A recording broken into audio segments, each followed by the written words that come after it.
Kupikir disalahartikan sebagai pahlawan oleh putri konglomerat adalah rejeki nomplok, ternyata dia dalam penculikan. Dia membawaku ke rumah dengan orang-orang berpakaian hitam. Dengan lembut berkata ingin membalas budi dengan menikah. Saya sangat ketakutan hingga begadang membuat PPT untuk membuktikan diri tidak bersalah, tetapi dia hanya memiringkan kepalanya dan tersenyum. Aku ini orang yang mendominasi. Jika kamu menjelaskan satu kalimat lagi, aku akan menguncimu sebagai balas budi. Aku tercengang. Zaman sekarang membalas budi pakai acara paksa membeli dan menjual, saat dikepung oleh beberapa pria berpakaian hitam di depan rumah tua. Aku bahkan mengira diriku membangkitkan keterampilan khusus memanggil pasukan bayangan. Lagi pula, sejak kecil hingga dewasa, selain Liang Yizhou, aku jarang menyinggung orang. Si pelit itu tidak akan mengeluarkan uang untuk menyewa beberapa orang untuk berpura-pura. Baru saja bersiap untuk melakukan kilas balik mengenang separuh hari sebelumnya, pasukan bayangan tiba-tiba berbaris rapi menjadi 2 baris. Seorang wanita cantik berkaki jenjang setinggi 170 perlahan muncul. Aku terkejut, bukankah ini putri dari keluarga kaya kelas atas, Bai Zhou? Dalam rumor, dia mengatakan kata-kata yang paling lembut, melakukan hal-hal yang paling kejam. Ini ada apa? Perang bisnis orang dewasa menjalar sampai ke saya? Lagi pula, saya tidak punya kesempatan untuk menyinggung leluhur ini. Dalam sekejap mata, si cantik sudah berada di depan saya. Senyum tipis di bibirnya. Maaf mengganggu, Tuan Lin. Terima kasih banyak atas bantuan Anda 2 hari lalu. Menurut ajaran leluhur, saya harus membalas budi dengan diri saya sendiri.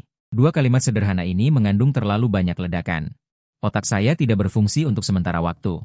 Dengan tidak percaya menunjuk diri sendiri. Ah, saya? Bai Zhou mengangguk setuju, matanya penuh senyum. Tuan Lin baik hati dan antusias. Saya jatuh cinta pada pandangan pertama. Kudengar Tuan Lin masih lajang. Bisakah Anda memberi saya kesempatan? Semakin dia berbicara, semakin panas wajahku. Teringat akan acara perjodohan pasca 98 2 hari lalu. Aku adalah orang yang melihatnya dikepung dan lari. Menjadi orang yang lewat yang acuh tak acuh. Mungkin karena aku terlalu lama diam, suara Bai Zhou menjadi lebih lembut. Maaf, apakah aku terlalu tiba-tiba? Apa aku membuatmu takut? Melihat ekspresinya yang serius, aku langsung menyerah dalam waktu 0,01 detik. Dia amnesia. Melihat wanita cantik yang luar biasa, kepalaku menjadi panas dan hampir ingin bergandengan tangan dengannya. Tapi memikirkan rumor dan cara-caranya seperti Raja Neraka yang hidup di dunia, aku tetap mengurungkan niat jahatku. Aku tidak berani menyinggung. Jika dia ingat nanti, aku tidak akan dengan mudah memotongnya sedikit demi sedikit. Jadi aku menghela napas dalam-dalam, mengatakan yang sebenarnya. Anda salah orang. Orang yang menyelamatkanmu seharusnya adalah Tuan Liang Yizhou yang sangat baik hati dan antusias. Kalimat terakhir. Hampir aku ucapkan dengan gigi terkatuk. Liang Yizhou si brengsek ini, selalu suka menyelamatkan berbagai wanita cantik. Memanfaatkan kesempatan untuk mendekati mereka. Tidak kusangka dia benar-benar berhasil. Bahkan sudah merayu putri dari keluarga kaya. Bai Zhou tampak sedikit terkejut, tapi dengan cepat kembali bersikap lembut. Tidak mungkin. Aku melihatnya dengan jelas, itu adalah Tuan Lin. Aku yakin. Keterlaluan. Kenapa ada yang memfitnah orang yang berbuat baik? Bukan aku. HM, apa kau hilang ingatan? Aku bertanya dengan hati-hati. Bagaimana kalau aku memberikan WeChat Tuan Liang padamu? Kalian bisa mencocokkan. Bai Zhou menarik napas dalam-dalam. Seolah menahan sesuatu, akhirnya tiba-tiba menarik sudut bibirnya, seolah tertawa karena marah. Aku tidak punya perasaan apapun terhadap Tuan Liang Yizhou. Maaf, hari ini memang terlalu tiba-tiba. Aku akan datang berkunjung lagi beberapa hari lagi. Tapi Momo, bisakah kau mempertimbangkan dengan serius apa yang aku katakan? Setelah mengucapkan beberapa kalimat, dia pergi tanpa menoleh ke belakang. Aku penuh tanda tanya. Apakah ini penipuan model baru? Masuk rumah tua, aku langsung menuju halaman belakang, melihat kerumunan orang yang asyik dengan barbeque. Agak sakit hati. Keluarga kami memang tidak terlalu kaya, tapi setidaknya mempekerjakan satpam, ceroboh sekali. Dihadang di depan pintu rumah pun tidak ada yang melihat. Sekelompok orang menatapku dengan bingung, lalu menatap kakakku. Yang terakhir dengan cepat melambaikan tangan. Aku sangat jujur dalam berbisnis, tidak mungkin menyinggung orang. Momo, ada apa? Orang tua kami dengan cemas mendekat. Kenapa bisa dihadang orang? Apa kau baik-baik saja? Aku menarik napas dalam-dalam. Menceritakan kembali adegan keterlaluan tadi dengan detail. Dia juga tidak berpikir. Siapa yang sengaja menjadi orang yang membuat orang ketakutan? Pada akhirnya, aku mengeluh dengan sedikit putus asa. Sudut bibir kakakku berkedut. Benar-benar keterlaluan. Tidak menyangka Bai Zhou memiliki sisi seperti ini. Ekspresi orang tua kami juga sedikit tidak enak. Lalu apa yang akan kau lakukan? Bagaimana kalau ayahmu bicara dengannya? Tidak perlu, tidak perlu. Aku melambaikan tangan, dengan marah menggigit sate yang sudah matang. Masalah kecil ini, aku sendiri akan mencari Liang Yizhou untuk menyelesaikannya. Dia menyelamatkan istrinya, Dia sendiri yang harus pergi, kan? Aku tidak peduli siapa yang menyukai skenario siapa, tapi Liang Yizhou ini benar-benar pantas menjadi sahabat karibku. Keempat kalinya aku berbicara. Ketika aku menyuruhnya untuk menjelaskan masalah ini pada orang itu, kesabaranku sudah mencapai titik kritis. Kau mau pergi atau tidak? Liang Yizhou dengan tegas menggelengkan kepala, tanpa ragu sedikit pun. Tidak mau. Aku memukul meja dan berdiri. Kau yang menyelamatkannya, kenapa kau tidak mau pergi? Siapa tahu Liang Yizhou. Seperti kucing yang marah, beranikah aku pergi? Bai Zero masih. Tidak apa, kenapa orang ini berbicara setengah-setengah? Liang Yizhou dengan lesu duduk kembali di kursinya. Tidak apa-apa. Bukankah dia sudah tidak amnesia lagi? Kalau begitu, akui saja. Aku janji tidak akan melaporkanmu. Aku menatapnya dari atas ke bawah. Apa kau bisa sebaik itu? Bahkan tidak pantas dengan nama itu. Tunggu sampai aku benar-benar mengaku, dia pasti akan mengadu. Lalu membiarkan nona besar membalas dendam padaku. Ling Mu, Liang Yizhou terlihat terkejut. Apa kau mau dengar apa yang sedang kau katakan? Siapa di antara kita yang namanya lebih jahat? Baiklah, memang namaku yang lebih jahat. Baiklah, hukum aku yang jahat. Aku berdeham. Asalkan kau pergi dan menjelaskannya, apapun akan kulakukan. Tidak mau. Liang Yizhou seperti babi mati yang tidak takut air mendidih. Tidak mau meski dipukuli sampai mati. Gila. Tidak mau menyelamatkan orang. Lalu apa? Lihat. Aku menarik napas dalam-dalam, dengan sabar membujuknya.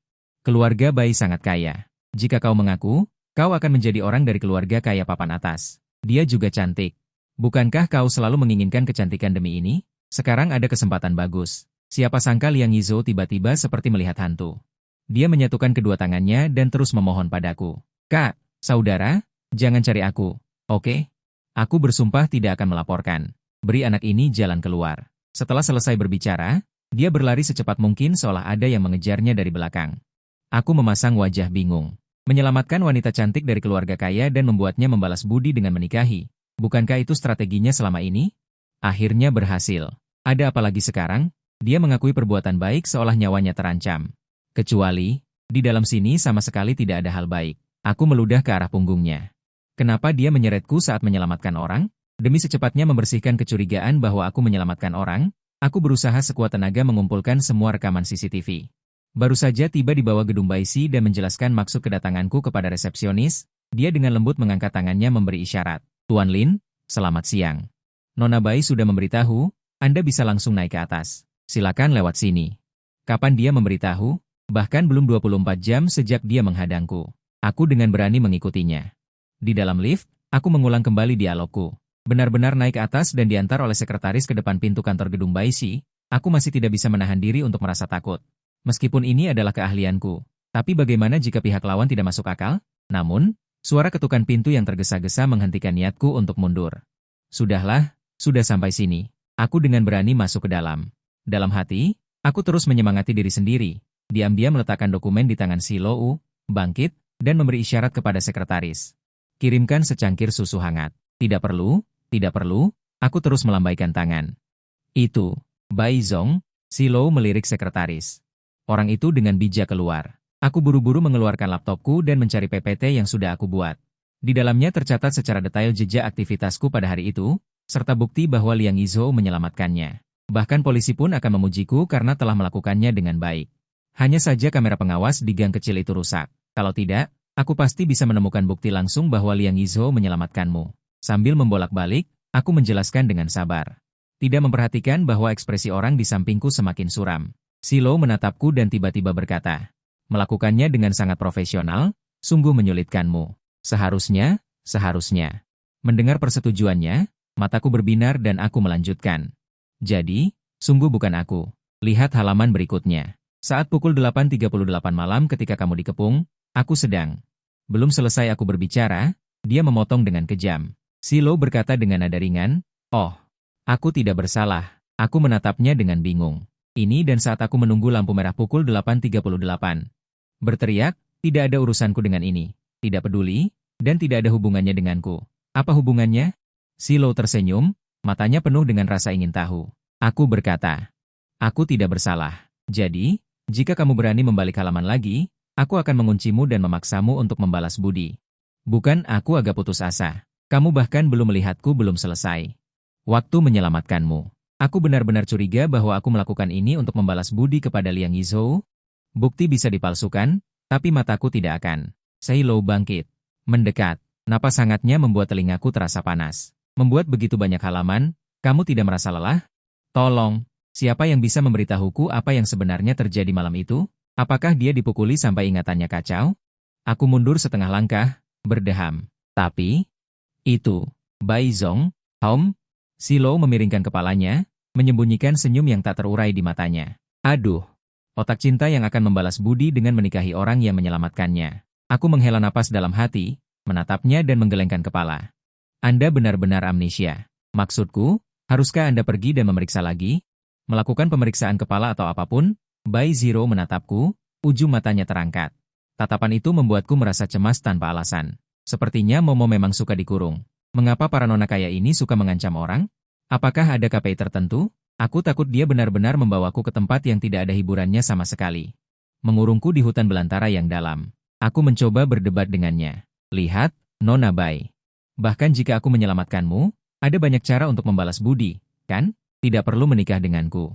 Orang seperti dia, bahkan jika tidak subur, seharusnya sangat diminati, kan? Tentu saja, aku tidak berani mengatakannya. Lagi pula, kata-kata kasar menyakiti orang bahkan di bulan Juni yang dingin. Misalnya, kamu bisa memberiku 10 juta yuan atau apapun. Di tengah tatapannya yang semakin dingin, aku mengambil jariku lagi. 5 juta. 3 juta, 1 juta, 0. Bai Zero tampak tertawa karena marah. Aku bukan tipe wanita yang akan jatuh cinta pada siapapun yang menyelamatkanku. Kamu iya. Kamu bahkan lebih keterlaluan dari mereka. Lagi pula, kamu bisa salah orang. Sudah salah, masih merasa benar dan tidak mau mengakui kesalahan. Aku diam-diam mengeluh dalam hati. Karena aku tidak berbicara, Bai Zero melanjutkan dengan kata-kata yang mengejutkan. Itu karena aku menyukaimu. Aku menunjuk diriku sendiri dengan tidak percaya. Aku, wajahku ini, bukan wajah lain. Bai Zero menjilat bibirnya. Ujung telinganya memerah. Tidak ada wajah lain, hanya kamu. Aku segera berlari keluar dari kantornya. Di luar, aku meraih sekretaris dan dengan sungguh-sungguh memperingatkan, bos kalian itu tidak hanya gila. Otaknya juga dipukuli orang. Cepat bawa dia periksa, Kak. Kalau terlambat, dia bisa gila. Bagaimana mungkin dia bisa mengatakan cinta padaku padahal belum pernah bertemu? Kami berdua belum pernah berhadapan langsung sebelumnya. Tidak ada kesempatan untuk saling jatuh cinta, kan? Di mana dia jatuh cinta padaku? Di dunia paralel? Setelah kembali, aku tidak bisa memahami masalah ini untuk waktu yang lama. Melihat Nyonya Zheng yang menggambar ilustrasi di kejauhan, aku tiba-tiba mendapat pencerahan. Bu, apakah aku hanya satu-satunya anak yang lahir? Nyonya Zheng bahkan tidak menatapku. Maksudku, apakah aku punya saudara kembar yang hilang atau semacamnya? Dengan begitu, mungkin saja saudaraku secara tidak sengaja berpartisipasi dalam aksi menyelamatkan Bai Zero. Mungkin saja. Terima kasih, ya. Nyonya Zheng memutar matanya dengan keras. Zaman kami memang tertinggal. Tapi masih bisa terlihat kalau ada beberapa anak di dalam perut. Oh, begitu. Apa mungkin tertukar? Justru aku anak kembar yang terpisah dari keluarga itu.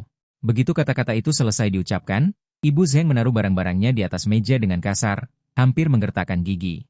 Terakhir kali kau menonton cerita tentang anak laki-laki palsu dan asli, kau sudah mencoba satu film. Sekarang, apa lagi yang kau inginkan? Aku tersenyum canggung, bagaimana bisa aku melupakan teh ini, ibu tersayang? Aku berlari dan memeluk lengannya, jangan marah, ini semua salah nona muda itu. Aku menceritakan secara detail situasi di kantor Bai Zero. Ibu Zheng sangat terkejut hingga mulutnya bisa muat sebutir telur. Kalian anak muda pandai bersenang-senangnya. Bu, aku menatapnya dengan sedikit tidak senang. Sekarang saatnya mengkritik kami anak muda. Bukankah yang terpenting sekarang adalah memberiku saran untuk melihat apa yang harus dilakukan? Bukankah kau bilang dia lumayan cantik? Ibu Zheng membetulkan kacamatanya. Kalau tidak bisa, ambil saja kesempatan itu. Masalah kecil, masalah kecil. Aku meninggikan suara. Bagaimana jika orang yang otaknya normal membalas dendam dan membuat kita bangkrut, masih bilang masalah kecil? Ini masalah besar. Tidak masalah, kata Ibu Zheng dengan tenang. Jika bangkrut, kita bisa bekerja. Jika tidak diizinkan bekerja, kita bisa mengantarkan makanan, memungut sampah, menjadi pengasuh. Sudut bibirku berkedut, Ibu Zheng, maksudmu? Kalau kau suka, lakukan saja, kata Ibu Zheng sambil terus merangkai bunga dengan santai. Jika hanya khawatir tentang keluarga, jangan biarkan itu memengaruhi pilihanmu, itu sama sekali tidak perlu. Aku memeluknya dengan terharu. Itu akan mempengaruhi pilihanmu sendiri, sama sekali tidak perlu. Aku terharu dan memeluknya. Tapi aku tetap lebih suka punya uang, lagi pula pengeluaran hiburanku agak banyak. Masalah kecil seperti ini. Percayalah padaku, aku pasti punya cara untuk menyelesaikannya. Namun, aku masih meremehkan kekuatan nona muda karena masalah otak Bai Zero. Aku diculik ke mobil dan dibawa ke bangunan istana yang sangat mewah ini. Aku kembali memastikan dengan preman yang menculikku. Bangunan yang serba ada ini milik Bai Zero? Tentu saja, jawab preman itu dengan acuh tak acuh. Parkiran basement dan pusat perawatan, lalu bangunan itu adalah pusat medis. Di dalamnya ada spa air 5 lantai. Semua fasilitas hiburan ini ada. Maaf, aku minta maaf atas perjuangan dan perkataan kasarku tadi. Menyarankan agar dia membawa nona muda ke rumah sakit untuk diperiksa. Di halaman rumahnya saja sudah ada rumah sakit. Seharusnya aku tahu nona muda ini sangat kaya. Aku tidak perlu terlalu peduli. Bahkan jika otaknya sembuh, aku melemparkan diriku ke sarang serigala dan langsung dibawa ke ruang kerja. Begitu melihat Bai Zero, aku langsung mendekat dengan gembira. Mau diikat tangan atau kaki? MU.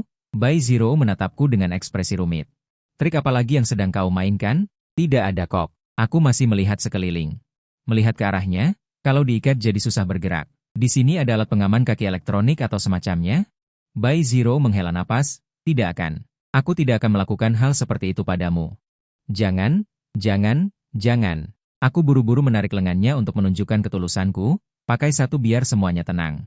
Bai Zero tiba-tiba tertarik hingga hampir jatuh di tempat. Kamu kenapa?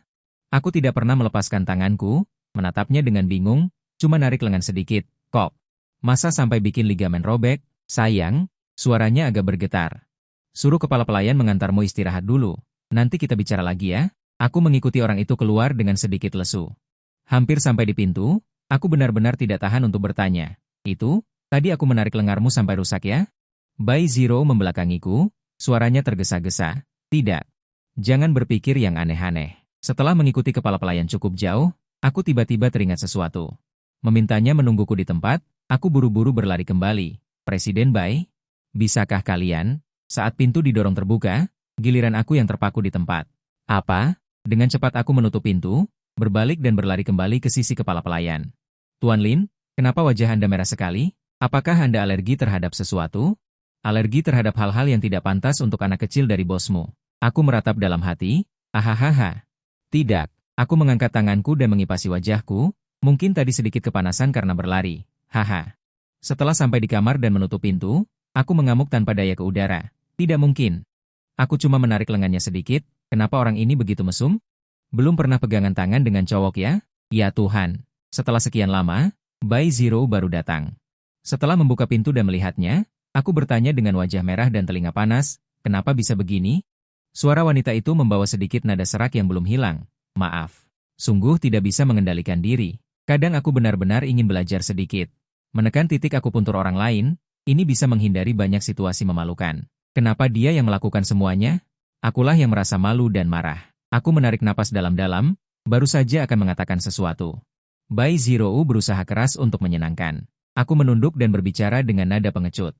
Jika Anda seperti ini, saya rasa lebih baik Anda membiarkan saya pulang saja. Karena saya sudah seperti itu tadi. Suaranya teredam, menunjukkan kekecewaan yang mendalam. Aku menunggunya. Lalu bagaimana lagi? Dia malah merasa dirugikan. Dia yang melakukan kesalahan. Dia masih merasa dirugikan. MU. Aku janji tidak akan mengulanginya lagi. Bai Zero seperti anak kucing. Matanya berkaca-kaca. Aku sangat menyukaimu. Beri aku satu kesempatan saja, oke? Melihatnya seperti ini membuat hatiku bergetar, seperti merasa lega setelah pasar saham anjlok. Sungguh.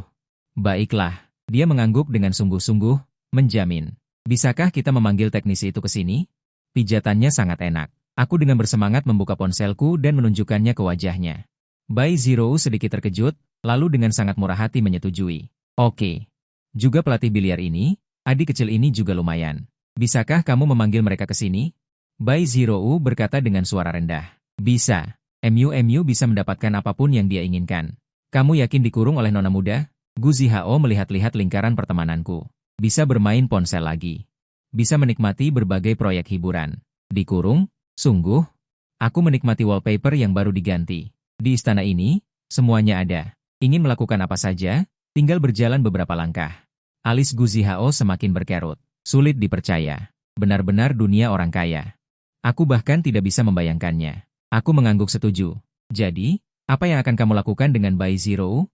Di penjara seumur hidup? Pertanyaan Gu Zihao tepat sasaran. Tiba-tiba aku merasa sedikit bingung. Terlalu sibuk menikmati kesenangan, Tidak memikirkan sebanyak itu. Melihatku tidak berbicara. Volume suara Gu Zihao tiba-tiba menjadi seperti dikejar hantu. Bung, sadarlah. Hubungan kalian berdua harus diperjelas dan dipastikan. Kalau di penjara, ia harus dipenjara dengan tenang. Benar-benar, orang yang terlibat seringkali buta. Orang luar lebih jernih. Kata-kata itu menyadarkanku. Aku segera menutup telepon dan mulai berpikir. Manusia harus mandiri. Setelah sadar, aku bangkit dan dengan diam-diam pergi ke ruang kerja Bai Zero. Sepertinya dia sedang rapat. Melihatku di pintu, dia memotong pembicaraannya. Sesi hari ini sampai di sini dulu. Kirimkan sisanya ke emailku setelah rapat ditutup. Dia melambai padaku. Kenapa kamu tiba-tiba mencariku hari ini? Aku berjalan mendekat. Dia meremas tangannya dengan gugup. Itu, Bai Zong. Memanggil Bai Zong lagi, Bai Zero mendekat dengan mesra, berdiri dan perlahan menghampiriku. Dengan sedikit bahaya di matanya. Bai Zero. Aku dengan cepat mengubah perkataanku. Itu baru saja membuka mulut. Dia perlahan mendekat, menjebakku di antara meja dan dirinya. Apa kamu ingin pergi lagi? Ketidakpuasan, obsesi, dan hasrat yang mendalam di matanya. Setelah menatap selama beberapa detik, dia dengan lembut menutup mulutku. Sudahlah, aku tidak ingin mendengar. Aku menepis tangannya. Bai Zero, jangan seperti ini. Jangan seperti apa? Dia kehilangan tenaga, menenggelamkan kepalanya di tubuhku. Jangan menyukaimu sampai gila. Ciuman panas tiba-tiba datang. Mataku membelalak, dia memelukku semakin erat. Dalam kegelisahan dan kekerasan, bahkan tenggorokanku terasa panas. Suara napas berat. Suara Bai Zero tercekat, kamu sama sekali tidak tahu. Momo. Setiap detik, aku ingin bersamamu. Melihatmu tersenyum pada orang lain membuatku sangat sedih. Kamu sama sekali tidak tahu betapa kerasnya aku harus berusaha setiap hari. Untuk menekan keinginan dan pikiran untuk mengurungmu. Tapi, bukan aku orang yang kamu inginkan. Aku memalingkan wajah. Mataku terasa perih. Aku pikir, selama ini, sudah cukup bagimu untuk memahami perasaanku. Suara Bai Zero sangat pelan, dengan kepahitan yang kental. Aku mengerti, gumamku pelan. Tapi aku merasa ada yang aneh. Sudahlah, tidak apa-apa. Dia menghela napas dalam-dalam. Menyentuh wajahku, salahku, aku memberimu terlalu banyak tekanan. Tidak apa-apa jika Momo tidak suka. Kapanpun kamu ingin pergi, kamu bisa pergi. Kata-kata lembut Bai Zero membuatku merasa sedikit bersalah. Bagaimanapun, saat itu aku juga. Dengan bersemangat ingin dikurung olehnya. Bahkan selama dikurung, dia memperlakukanku seperti ini. Bai Zero hampir memetik bulan untukku. Sebenarnya, aku menarik bajunya, jika kau mengingat kembali dan masih berkata seperti itu. Bukan tidak mungkin. Mungkin suaranya terlalu kecil, Bai Zero tidak mendengarnya. Dia terus berbicara sendiri. Baiklah, barang-barang yang kubelikan untukmu boleh diambil. Setelah beres, akan kusuruh orang mengantarmu. Baiklah, aku mengangguk pelan. Dengan perasaan campur aduk, aku meninggalkan ruang kerja. Tidak melihat perhitungan dan tekad yang terlintas di matanya. Sejak saat itu, sepertinya aku dan Bai Zero kembali ke hari-hari sebelum kami tidak saling berhubungan. Percakapan hanya berisi sapaan dan basa-basi sesekali. Halaman terjemahan online adalah dia, menanyakan apakah jam tangan di gambar itu bagus. Bagus, ambil. Lumayan membuatku terpesona. Aku melempar ponsel ke samping, berbaring di sofa dan menghela napas. Bisakah kau berhenti menghela napas? Nyonya Zheng memelototiku. Sedikit keberuntungan bisa hilang karena menghela napas. Bu, menurutmu apa itu cinta? Aku bertanya dengan serius. Mungkinkah aku tidak akan jatuh cinta pada Bai Zero? Mungkin juga karena dia adalah wanita pertama yang menciummu. Nyonya Zheng berkata dengan belak-belakan, kau bilang kau tidak jelek, kenapa hampir 30 tahun belum pernah berciuman? Bu, bahkan memaksa menikah tidak seperti ini, kan? Umurku baru 24 tahun.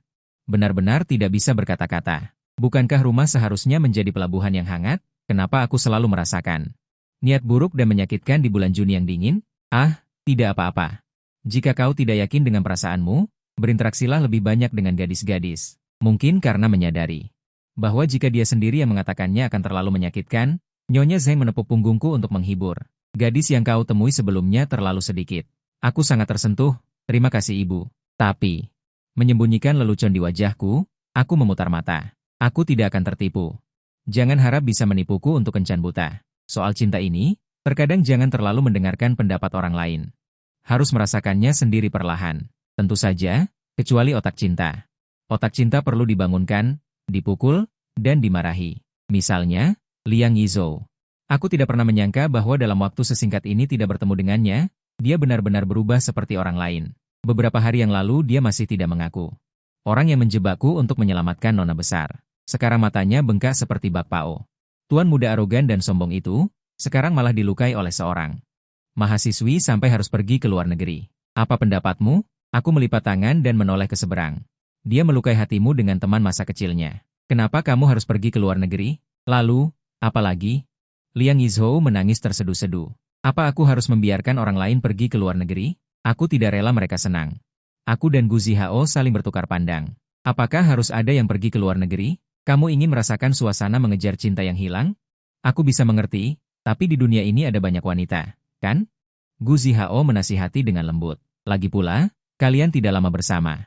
Lebih baik segera move on agar tidak terlalu terluka. Tapi melihat mulutnya mulai mengerucut dan hendak menangis, aku tidak tahan lagi. Kamu memang suka tokoh utama sastra penderitaan. Kalau tidak, kenapa dia selalu menyusahkan orang lain? Bukankah dia yang paling malang? Tunggu saja. Aku punya yang lebih malang di sini. Coba dekati dia dulu. Aku mengambil ponselku dan memanggil orang. Adikku memang bisa diandalkan, tidak lama kemudian dia datang. Aku menariknya dan menceritakan dengan penuh perasaan. Kisah tragis adikku. Ibu pecandu narkoba, nenek sakit-sakitan, dan dia yang penuh semangat. Adikku lebih malang dari Zhan Zero yang kaya raya tapi terlilit utang, kan? Aku merangkul bahu adikku. Memujinya dari hati. Lagi pula, dia tidak mengumbar kesedihan. Dia bahkan menceritakan ini di panggung stand-up komedi. Mengatakan dirinya adalah ratu sastra penderitaan dan merasa beruntung bisa sampai sekarang karena takdir. Kau malah lari dari sastra penderitaan. Kenapa tidak membantu adikku? Ya ampun, kenapa Bai Zero ada di sini? Aku langsung menarik tanganku dari bahu adikku dan bersembunyi di pojok. Kalian berdua ngobrol saja. Aku ada urusan. Aku menarik Gu Zihao dan langsung kabur. Sebelum keluar, aku melirik ke arah Bai Zero tadi. Semoga dia tidak melihat. Lebih baik berhati-hati saja. Aku menariknya ke tempat parkir. Lebih baik kita segera pergi, aku merasa tidak enak. Kamu pulang duluan saja. Bibiku mengajakku makan malam. Baiklah. Aku berlari ke tempat parkir. Baru saja membuka pintu mobil dan duduk, pintu penumpang depan langsung dibuka. Setelah melihat siapa yang datang, aku terkejut. Bai Zero. Aku bergumam. Wajah Bai Zero sangat muram. Apa kamu tahu apa yang sedang kupikirkan sekarang? Aku ragu-ragu bertanya. Apa kamu melihatnya tadi? Bai Zero tidak menjawab perkataanku. Aku berpikir, jika kamu tidak menginginkanku lagi. Apa yang harus kulakukan? Dia mengangkat kepalanya, di dalam rongga matanya yang memerah. Terdapat obsesi yang belum pernah kulihat sebelumnya. Aku akui, aku sudah merencanakannya sejak lama. Sebenarnya, setelah kamu pertama kali berkata tidak menyelamatkanku, aku sudah merasa ada yang aneh. Setelah ku cari tahu dengan jelas, apa? Aku menatapnya dengan sedikit marah. Lalu kamu masih? Aku hina. Demi mendekatimu, setelah mencari tahu dengan jelas, aku memanfaatkan keadaan ini. Aku mengancam Liang Yizhou untuk membantuku berakting. Aku berpura-pura lembut dan berlapang dada padamu. Dia menarik napas dalam-dalam. Kemudian melepaskanmu juga disengaja. Aku ingin menggunakan taktik tarik ulur, karena setelah terbiasa dengan kebersamaan. Perubahan sikap yang tiba-tiba akan selalu memberikan efek yang berbeda. Aku menatapnya, tenggorokanku tercekat hingga tidak bisa mengucapkan kata-kata yang beraturan. Tapi aku tidak bisa menahannya. Mata Bai Zero sudah dipenuhi air mata. Begitu melihatmu bersikap baik pada wanita lain. Begitu mudahnya padanya, aku merasa sangat sedih hingga ingin mati. Aku bahkan tadi ingin merebutmu. Dan menjadikanmu milikku. Tapi aku tidak berani. Aku takut kamu tidak akan memberiku kesempatan lagi. Hanya sekali ini saja. Dia terisak, dengan suara tercekat, berikan aku kesempatan sekali saja. Baiklah, jangan menangis. Aku membalikkan badan, tidak melihatnya. Apa yang kamu katakan ini? Terlalu mengerikan, Bai Zero. Semua intrik dan trik ini membuatku terkejut. Penipuan cinta pun tidak sebanyak ini triknya. Maki aku. Pukul aku pun tidak apa-apa. Bai Zero menundukkan pandangannya, seperti anak kucing yang ditinggalkan. Bisakah jangan menjatuhkan hukuman mati? Melihat penampilannya ini, tiba-tiba aku merasa hati nuraniku terusik. Ternyata aku juga menyukai tingkah laku yang berlawanan dan imut seperti anak kucing.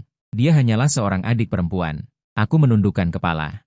Suaraku kecil seperti nyamuk. Bukankah Liang Yizhou baru saja patah hati? Kenalkan padanya. Diam-diam. Apakah kamu sedang menjelaskan padaku? Bai Zero memegang wajahku. Suaranya sedikit bergetar. Sedikit saja, ada aku di hatimu, kan? Aku tidak tahu bagaimana menjawab. Meskipun setelah mendengarkan semua perkataannya ini, aku sepertinya tidak terlalu jijik dengan orang ini. Tapi aku juga merasa orang ini terlalu licik hingga aku tidak bisa membedakan apakah dia menangis dengan tulus atau tidak. Bai Zero menggelengkan kepala, tersenyum sambil menyeka air matanya. Tidak apa-apa. Tidak apa-apa. Ini sudah cukup, sejak semuanya terungkap. Bai Zirou mengejar saya seperti mesin yang diberi energi. Entah merekam ini atau mengirim itu. Bahkan Zheng Nushi terkejut, pantas saja dia nona muda. Kekayaan keluarganya memang tebal, tapi yang paling membuatku khawatir bukanlah itu. Karena aku benar-benar suka menerima hadiah. Yang paling membuatku khawatir adalah Bai Zirou. Entah dari mana dia belajar trik rumah bordil, selalu merayuku. Gu Zihao menunjukkan foto adik perempuan barunya yang cantik kepadaku, dia juga ikut nimbrung. Mau menyentuh, punyaku jauh lebih baik darinya. Tidak, tidak. Aku terus melambaikan tangan. Saat dia bangkit dan pergi, aku langsung mengeluh kepada Gu Zihao. Wanita yang ingin membalas budi dengan menikahi orang yang menyelamatkannya, aku tidak mau menyentuhnya. Lawan bicara segera membalas. Apa kau tidak takut Bai Zirou mendengar? Dia kan yandere. Yandere. Selama ini, selain ingin menikahiku, Bai Zirou sepertinya cukup normal. Jadi saat dia bilang dia yandere, aku dan Gu Zihao menganggapnya lelucon dan tidak memikirkannya. Kadang-kadang kami menggodanya. Dia yandere macam apa? Dia cuma yandere yang suka menangis. Hehe. Tapi aku tidak menyangka Bai Zirou akan kembali dan mendengar ini. Menyadari orang berbahaya di ambang pintu, aku langsung menutup mulutku dan mundur. Dengarkan penjelasanku. Kemarilah. Bai Zirou mengancamku dengan nada santai. Aku menggelengkan kepala. Pantatku mundur beberapa langkah lagi. Hanya orang bodoh yang mau mendekat. Bai Zirou mencibir. Detik berikutnya, tubuh panas menekanku. Matanya penuh nafsu. Tidak percaya aku yandere? Napas hangat berhembus di telingaku. Hatiku panik. Nada suaraku berubah. Aku kira kau hanya menggertak. HMPH, Bai Zirou tersenyum. Kalau begitu biarmu mau melihat. Apakah aku menggertak atau tidak? Sensasi yang semakin kuat melalui kain membuatku malu dan memerah. Kemeja di punggungnya sudah penuh kerutan karena cengkeraman. Lepaskan aku. Tidak mau. Bai Zirou menatapku dan menggelengkan kepala tanpa ragu. Apakah hanya dengan begini kau mau menerimaku? Aku juga tidak tahan lagi. Aku langsung mendorongnya dan menekannya. Bukan begitu. Ini baru namanya pura-pura menolak. Bai Zirou menjadi berantakan karena ulahku. Suaranya serak hingga beberapa kata tidak bisa diucapkan, dan dia patuh bersuara. Aku terus menggoda. Patuhlah, bersuaralah. Aku ingin mendengar, aku sudah menangis seperti ini, tapi Bai Zirou malah bisa mengatakan jangan menangis. Kata-kata seperti semakin menangis semakin bersemangat. Bai Zirou ekstra. Pertama kali bertemu Lin Mo adalah saat dia berusia 16 tahun. Dia mengikuti di belakang kakaknya, seenaknya saja, tidak mau makan ini, maunya itu. Benar-benar pemberontak, aku mengeluh kepada orang di sebelahku, tapi bayangan itu setelah kembali. Tidak bisa kuhapus dari benakku, awalnya hanya terus membayangkan, bagaimana rasanya diperintah olehnya. Kemudian berkembang menjadi melihat barang bagus, lalu membayangkan bagaimana jadinya jika ada padanya. Lalu kemudian, dia sedikit lebih dewasa, dan lebih menarik perhatian, hanya saja kami masih tidak punya kesempatan. Untuk berkenalan secara resmi, berkali-kali aku ingin menghampirinya, memberikan perkenalan resmi. Mengejar dengan jujur, tapi melihat setiap wanita yang melakukan itu, ditolak dengan sopan olehnya. Aku mundur, takut langsung tersingkir di ronde pertama, tidak ada lagi kesempatan untuk mendekat. Begitulah, aku seperti pengintip rendahan, untungnya dia kuliah. Lulus, untungnya dia patuh dan seperti di kehidupan ini, tidak pernah berpacaran. Di sekitarnya juga tidak ada orang yang tidak seharusnya muncul, kalau tidak aku benar-benar bisa kehilangan kendali.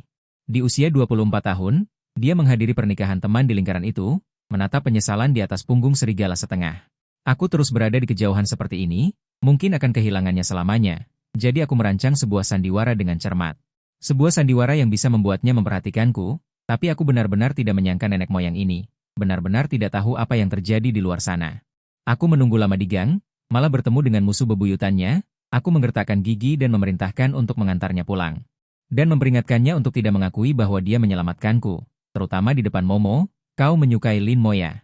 Anak laki-laki itu tampak sangat terkejut. Sial, kau orang yang berusaha keras menutupi kebenaran. Tidak membuatnya merasa sangat senang. Ya, aku menyunggingkan senyum. Itu yang terbaik, tapi aku tidak menyangka, dia bisa sejujur itu mengakui bahwa bukan dia. Bahkan membuat PPT yang sangat detail, aku sangat marah. Siapa yang mau melihat bukti-bukti yang sama sekali tidak dia pedulikan itu? Jadi aku bercanda, dia tidak akan pernah tahu. Setiap kali aku menangis itu hanya akting untuknya. Liang Yizhou bilang dia paling suka kucing kecil yang suka menangis, tangisannya palsu, tapi kata-katanya tidak ada yang palsu. Termasuk aku adalah yang teratas dari yandere, patuh, hanya ingin melayani suami dengan baik. Kenapa tidak dianggap sebagai yandere? Benar saja, trik menangis ini sangat berguna bahkan sampai usia 80 tahun. Setiap kali suami ingin memarahiku di depan Cicit, jika kamu menangis, dia akan dimarahi. Biarkan aku tidak terlalu malu di depan generasi muda. Benar-benar tak berdaya, niat baik untuk menyelamatkan orang, malah diancam. Lin Mo benar-benar beruntung, ada orang yang rela bersusah payah untuknya. Membayangkan dia berpura-pura di permukaan. Sebenarnya di lubuk hatinya sangat senang, itu menjijikan. Dia menyukai hal-hal sesat seperti ini. Sebagai musuh bebuyutan, aku sangat mengenalnya. Perselisihanku dengan Lin Mo dimulai sejak sekolah dasar. Saat itu kami sering memakai pakaian yang sama. Dia bilang aku menirunya, aku bilang dia meniruku. Kami berdua benar-benar berselisih. Kemudian berubah menjadi kapan saja dan di mana saja. Kamu punya aku juga punya, aku punya kamu tidak punya. Kompetisi besar-besaran. Meskipun aku tidak menyukainya, tapi aku juga tidak ingin dia mengalami hal buruk. Jadi ketika Bai Zero memintaku berakting, aku dengan enggan setuju, dan berakting dengan sangat baik, membuat Lin Mo bingung. Memastikan dia tidak bisa membedakan apakah Bai Zero benar-benar bodoh atau hanya berpura-pura. Untungnya, akhir cerita tidak mengecewakanku. Hanya saja aku sedikit malang, menyelamatkan begitu banyak wanita cantik duniawi, memilih dengan cermat satu. Seorang wanita yang sangat lemah, yang ditakdirkan menjadi tokoh utama novel kota kecil, dia ternyata memiliki teman masa kecil yang tidak tahu batasan. Baiklah, baiklah. Seharusnya kalian sudah bersama sejak lama. Aku yang terlalu banyak menuntut. Aku menangis terisak-isak. Terutama karena aku sangat marah. Uang sudah terbuang sia-sia, masih diperlakukan seperti ini. Bagaimana para tokoh utama pria dalam adegan, pengejaran istri di krematorium, membalas dendam pada wanita jalang? Sepertinya mereka pulang ke negara asal terlebih dahulu. Ketika aku bersiap untuk belajar, Lin Mo memarahiku karena tidak berguna. Bertanya kenapa aku yang pergi. Kata-katanya terlalu sinis, aku tidak berani menyela. Tapi sebenarnya aku ingin mengatakan. Jika aku tidak pergi ke luar negeri, bagaimana aku bisa pulang ke negara asal terlebih dahulu? Bagaimana aku bisa merobek mantan? Aku yang pengecut, menahan diri lama sekali, tapi tidak berani mengatakannya. Untungnya aku tidak mengatakannya. Kalau aku bilang, bagaimana mungkin Lin Mo begitu murah hati mengenalkanku pada adiknya? Sialan. Dia punya tokoh utama wanita novel kota kecil yang begitu cantik, kenapa tidak bilang dari dulu? Kalau dia bilang dari dulu, siapa yang mau bertengkar dengannya setiap hari? Dia orang yang sangat baik. Aku tidak akan pernah bertengkar dengannya lagi di masa depan.